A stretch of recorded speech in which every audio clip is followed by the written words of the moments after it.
आप सबको यीशु सहाय।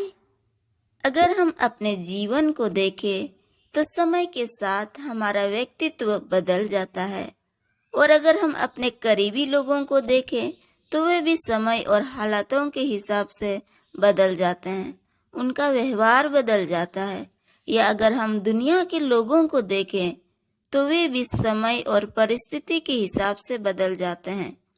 मतलब इस दुनिया में हर कोई अपने परिस्थिति, हालातों और समय के हिसाब से बदल जाते हैं, लेकिन हमारे परमेश्वर ही है जो कभी नहीं बदलता है, हमेशा हमारे साथ होता है।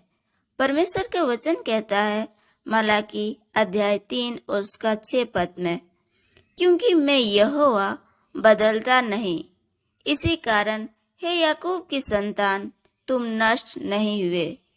ये ईश्वर के व्यक्तित्व पर जोर देता है। हमारे पिता परमेश्वर सभी चीजों को जानने वाले और कभी नहीं बदलने वाले हैं। यदि हम सोचते हैं कि हमारे पिता ईश्वर अपरिवर्तनीय है, तो उसी सत्य के प्रति हमारे दृष्टिकोण में बहुत अंतर होता है। केवल परमेश्वर के अपरिवर्तनीय स्वभाव ने ही इज़राइल को विनाश से बचाया है। परमेश्वर हमें तब तक नष्ट नहीं करेगा, ना ही हमें पूरी तरह से निराश करेगा, जब तक हम वो आवाज़ सुनते हैं जो कहती है, मैं प्रभु हूँ, मैं नहीं बदलता, इस कारण तुम नष्ट नहीं हुए।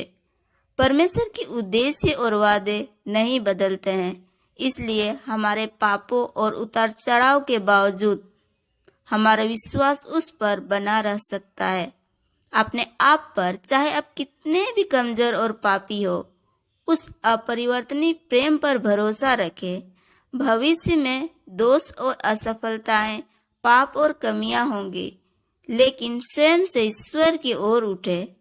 आइए हम ईश्वर में जिए और आशा में मजबूत बने, क्योंकि वो जीवित है, हम भी जीवित हैं। वो सदैव एक ही है, इसलिए हम नष्ट नहीं होते।